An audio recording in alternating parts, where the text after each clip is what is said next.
Yo, so today we have my player of the month for April and MLB 21 player of the month card predictions. I guess we're going for 421 or more likes in this video, maybe 104 or more new subscribers. In the comment section below, leave your 8. I'm assuming, and I'll show you guys why in a minute, that we're going to be getting 8 player of the month cards. Leave your 8 predictions down in the comment section below. Who did I miss? Who needs one over maybe one of the guys that I predicted? Let me know in the comment section. Twin Gaming TV on Twitch, link in the description, live Sunday through Friday, except for today. Actually, I got a dentist appointment today at 10 a.m. Central. Also Twitter, Instagram in the description as well. But let's go ahead and check out. We're here in MLB 20, by the way. This is MLB 20. I just want to show you guys how it works. So as y'all can see, if it's the same way as last year, we're going to have a program that we need to get done, and that will have missions, collections, stuff for you guys to do. And we can see 1, 2, 3, 4, 5, 6, 7, and 8 players. Okay? And for this, in August and September, there were 6 position players, 2 pitchers. So I'm going to kind of go similarly to that. I would say maybe if you guys are making predictions, kind of keep in mind that they're only going to have 2. And I would say at most, in my opinion, 3 pitchers. Also keep in mind somebody like Jesse Winker. You know, he got one last year. Even though he had a good April, maybe he wouldn't be as likely to get one this year. So just keep that in mind. Also, just to get a feel for what you might have to do for this program, if it's similar to last year, you know, you have Mariners, Braves, stuff like that, Blue Jays, and it will have you play innings with players from that team. You know, get hits, tally hits with the card once you unlock them, you know, stuff like that. It has you use the players. It has you use the teams that they're on and stuff like that to get some points. They also have collections where if you guys have stayed up to date, I should say, on your tops now, then you should probably be able to get at least a few points towards the program. So if you have not finished your tops now, I would advise just going ahead and getting some of those players, because you might be able to, I don't know for sure, but you might be able to have a collection to get some extra points. And then as always, when programs come out, we typically have moments to get a few points as well. So that's kind of probably how it's going to be set up, I would assume, for MLB 21. Also, as you progress through the program, I know the intro is going to be a little bit long, but as you go through the program, the cards are going to get better. They start with the lower overalls. I would assume maybe a gold or 2 since we're so early on in the year. If I had to guess, you know, maybe like an 83, 84. And if I had to guess, the final one, the lightning card, the best of the best for the player of the month, will probably be, I would say, like a 92 or 93 overall. If I had to guess, I'm not sure, but I would guess 92, maybe 93 max in my opinion. One thing I want to mention too is, in case you guys did not know, these come out tomorrow at around noon Pacific as when they should be releasing. And also keep in mind again that we're probably only going to get 2, maybe 3 pitchers. Also, one last thing before we get into the predictions that I want to say is guys like Trout, DeGrom, Acuna, guys who had insane months of April but already have a really high live series diamond. These guys will probably be not, at least if they're doing it how they did in the past, these 3 guys will probably not be getting a player of the month card. That's just the way it is. It seems like they typically will give them to lower overall guys who just had a really good month. That doesn't mean a diamond like Byron Buxton can't get a card, because he's a little bit lower overall, but somebody like Trout, DeGrom, Acuna, they already have a high diamond in the game, which makes them a lot less likely and probably, I would say, almost a 0% chance to actually get a player month card, even though they all 3 probably technically would deserve one. And now we are on to my predictions, and before we actually go over them, there's 2 things I want to say. Number 1, my list is not in any specific order, and I really don't know who I think deserves the highest player of the month card, but my list isn't in any order, and I'm definitely not having the best predictions, right? I'm sure that I will get some of these wrong. I don't think that these 8 will actually be the 8 we get. These are just the predictions that I'm going with. But with all that being said, we're going to be starting off with Byron Buxton. In April, he hit for a .426 average with 8 homers and 8 doubles. And I know that he just went diamond. He's already in 87, but his live series is not a super high diamond. It's not 91 or 92 overall, anything like that, 93.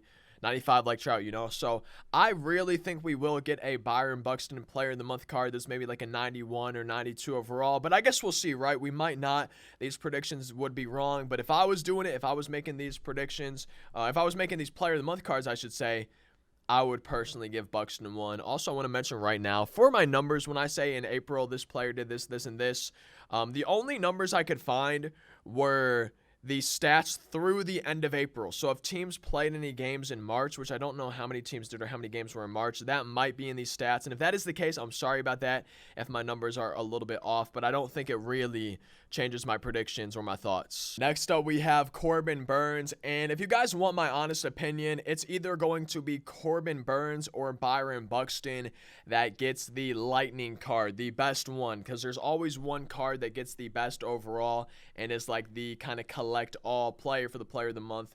And if I had to guess, it's going to be Corbin Burnes or Buxton. I feel like it's more likely to be a hitter just because you can use a hitter every game. But I think Corbin Burnes had an insane month of April. And just, you know, an example of some of his numbers, right? He struck out 49 hitters while walking 0. And this was all while also posting a 1.53 ERA and a 1.52 average against him. So I feel like there's no way that Burnes does not get a player of the month card in general, especially since his live series is not a diamond. And I honestly think it's either going to be him or Buxton for that lightning card, the best of the best, but I'm really not sure. I guess maybe it could be somebody like Vlad Jr., JD Martinez, Yermin, Mercedes, right? There's some other guys that I think could get them, but if I had to pick, it's either going to be him or Buxton for that number 1 card. And I would love to see in the comment section, if you guys are watching right now, who you think will be the number 1, the lightning card, the collect all for the player of the month program. And I've kind of already foreshadowed some of my other predictions with Corbin Burnes when I was talking about for who can maybe get the lightning card. But next up, we have Vlad Jr. In April, he hit 350 with 7 homers, 4 doubles, 20 RBIs, and an OBP of 490 with an OPS of 1153. So he had just a nutty April, and I feel like he's easily going to get a player of the month card. I feel like I'm honestly going to be a little bit upset if he doesn't. If he somehow does not get a card at all, I think I will be legitimately at least a little bit upset. I feel like he truly does deserve it. I feel like he had an insane month of April, and then with his live series being only an 80 overall, I think it's pretty likely. Next up, we're actually sticking in the AL East. We have JD Martinez. He hit 351, so 1 point higher than Vlad Jr. in April. He had an OPS of 1232. He had 8 home runs, 6 doubles, 21 RBIs, and I'm a little bit concerned about him getting a player of the month card due to him primarily being a designated hitter, so his fielding attributes, just like his live series card, probably wouldn't be that great. However, I would not be surprised at all to see him as one of maybe the lower overall player of the month cards with just absolutely insane hitting attributes, even though that's already kind of what his live series is. So because that's already what his live series is, kind of, I feel like they might decide to give it to somebody else who doesn't have already a really good hitting live series card, but I guess we'll have to wait and see. And I'm still keeping him in my predictions because I feel like he did have a really good month of April. Man, just already going through my predictions, I feel like the AL kind of went crazy. I feel like maybe I'm picking too many American League guys for my predictions because this isn't even the last one. We have Yermin, Mercedes right here. I suck at pronouncing names, by the way. And in April, I feel like he's definitely going to get a card. He hit 415 for his average with an 1113 OPS, 5 homers, 5 doubles, 16 RBIs. However, he's similar to JD Martinez, where if he does not get a player of the month card, I wouldn't be super surprised just because he's primarily a designated hitter. So I feel like he's not going to have great fielding. His hitting card, honestly, for him, doesn't already have great attributes. So I feel like if I had to choose between JD Martinez and Mercedes, if only one of them is going to get it, I feel like they would lean towards Mercedes just because his live series card isn't that great. JD Martinez already has really good hitting. So if I had to pick between the two, I would go with Mercedes over JD Martinez, and I wouldn't be surprised if that's actually what happened, but I also wouldn't be surprised if both of them got one. And with that being said, I really wouldn't be surprised if neither of them got one because there's so many other players that are deserving of one and you could give it to instead. Next up, no surprise here, we're staying in the American League, and we have Shohei Ohtani. Now, his live series card is already a gold, so I feel like that helps his case. You know, he doesn't have a high diamond or anything. And then, secondly, in my opinion at least, he put up, honestly, a historic month of April. At the plate, he had an OPS of 972 with 8 home runs, 19 RBIs, 3 stolen bases, 2 triples, and then 6 doubles. And then on the mound, he was consistently hitting 100 miles an hour with his fastball, and I'm pretty sure he had a literally unhittable splitter. I don't think he gave up a single hit on his splitter in the month of April. I don't even know if he has all season, to be honest. He then struck out 23 guys in his 13 innings pitched, held his opponents to a 130 average, and only gave up 5 earned runs and 1 home run in those 13, and to be specific, 2/3 innings pitched. So I feel like MLB The Show is honestly, if they don't give him a card, making a huge mistake by not giving Ohtani a Player of the Month award for April. That's just my opinion, though. And overall, just kind of to cap it off, I would not say he is the best player in baseball, but I really feel like you could argue at least that he is the most talented with what he's been able to do at the plate and also on the mound and with his speed. So I would be surprised if Ohtani does not get a card. As I'm going through my predictions, I'm starting to think that they are less and less likely, considering how many just AL players in general, but also AL East specifically players that I have. So I feel like that might make my predictions a little bit more or less likely because they might want to spread the love a little bit. But with that being said, I'm going to stick with them. And we've already done 2 pitchers. But because Shohei Ohtani is a two-way player, I'm going to go ahead and give us a 3rd pitcher. I know that's going away from what they did last year with a 2-pitcher, 6-position players, but I feel like Shohei Ohtani is kind of an outlier, an abnormality, or whatever the best word for that is. So we're going with Garrett Whitlock on the Red Sox, and he's a reliever, right? We already have 2 starting pitchers, so I figure we're probably, if we're going to get another pitcher, going to have a reliever. And out of all the relievers, I feel like there's a lot of good ones that could get the card instead or that I could have chosen from, but to me, I feel like Whitlock may be the most likely pick. In April, he threw 13 1/3 innings, only allowing 6 hits, 0 runs, obviously 0 home runs, only 2 walks, and then struck out 18 batters. Now, that's just insane to me for a reliever, and especially with his live series being only a 65 overall. I feel like it would just be really sick and pretty likely, in my opinion, that he could get a Player of the Month card for April. So, out of all the relievers that had a great month of April, he's the one I'm choosing.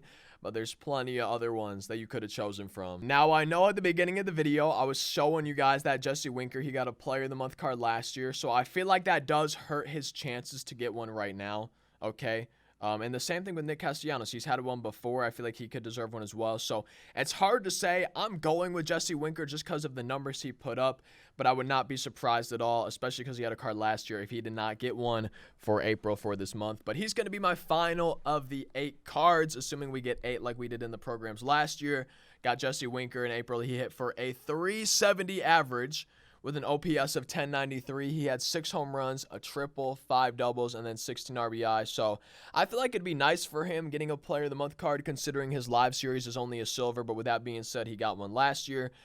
Pretty late in the year, obviously, because the season was delayed. So I feel like that would maybe hurt his chances a little bit too. But that's who I'm going with for my 8th and final prediction. And I'll mention it here in just a second too. But there's a lot of other guys who I feel like could easily grab the Player of the Month awards and get the cards in MLB The Show 21 other than the predictions that I made. So those are my predictions for my 8 players that we'll get for the April Player of the Month. But again, I would not be surprised if a lot of those guys were not guys that got the awards. And I have a list here that I'm going to read from for other guys that I think are deserving. And this is not everybody. This is just naming a few, but we have Cedric Mullins, Nick Castellanos, Chris Bryant, Danny Duffy, Kendall Graveman, Tyler Glasnow, Trey Turner, Matt Barnes, and then plenty of others that I'm just missing and not naming right now. There's tons of guys that had great months of April and that I could see getting Player of the Month cards. So those are some other guys like I mentioned, and then those were my 8 predictions for the 8, assuming if they do it like last year, players that we will get. And it's super hard to just choose 8 of them, but those are the ones that I went with. I can't wait to see some of y'all's predictions, maybe y'all's 8 or y'all's just 1 or 2 down in the comment section. Like, comment, obviously, subscribe, social medias, Twitch, all of that good stuff. I'm just excited for these to come out. I hope you all have a fantastic rest of your day. I'll see you next time. Thanks guys for watching. Peace.